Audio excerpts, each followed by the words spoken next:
Bonfillon, Christophe Paco. RTL Grand Soir. 3 minutes pour comprendre. 3 minutes pour comprendre ce soir, Agnès, le plan logement présenté aujourd'hui par le gouvernement pour redynamiser le parc immobilier français. Avec nous, le PDG de Nexity, c'est Alain Dinin qui est avec nous.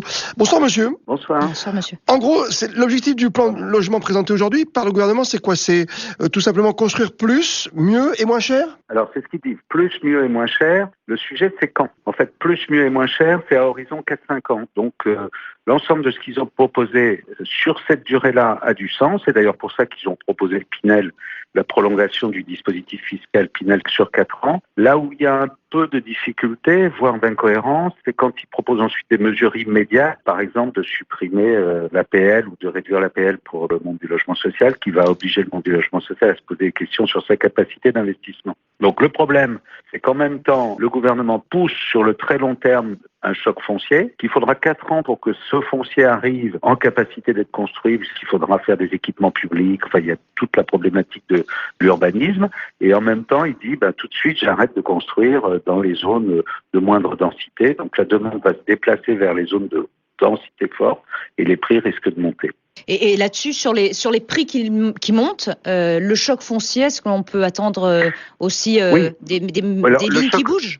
Si on regarde le problème du prix, pour que les prix baissent, il faut qu'il y ait beaucoup d'offres de produits et que les gens qui soient en demande soient un peu moins importants. Donc pour ça, il faut qu'on construise beaucoup. Et pour construire beaucoup, il faut modifier plein de règles d'urbanisme, il faut décider où est-ce qu'on va construire. Si on veut construire dans les centres urbains, il faut parler de la densité, de la hauteur des bâtiments. Il faut parler des équipements publics, des écoles, les crèches, ces sujets-là. Donc quand le gouvernement dit je vais faire un choc foncier, avant que ce choc foncier soit effectif, il va se passer 4 ans. Donc sur le dispositif Pinel, ils ont bien compris, ils l'ont poussé de 4 ans, mais sur les autres dispositifs, ils interviennent tout de suite. Ils disent tout de suite au logement social, on va vous ponctionner votre trésorerie. Or, le logement social a besoin de cette trésorerie pour fabriquer des logements sociaux. Et s'il l'a pas, il va pas fabriquer ces logements sociaux. Mais si les logements sociaux ne se fabriquent pas, pour des raisons techniques, le logement libre ne se fabrique pas non plus. Alain Dinin, on peut se poser aussi la question sur la libération du foncier, que ce soit par exemple pour les bureaux, les logements inoccupés. Est-ce qu'on va accorder encore plus d'exonération sur les plus-values, par exemple fiscales? Est-ce que c'est réaliste ce projet? Alors, sur les exonérations fiscales, il est évident que, par exemple, dans les grandes zones urbaines, il y a environ 30 à 35% des propriétaires privés qui peuvent vendre les terrains, puisque le reste, ce sont les collectivités qui les possèdent. Donc, ces 35% pourraient être mis sur le marché plus rapidement, puisqu'ils bénéficieront d'un avantage fiscal.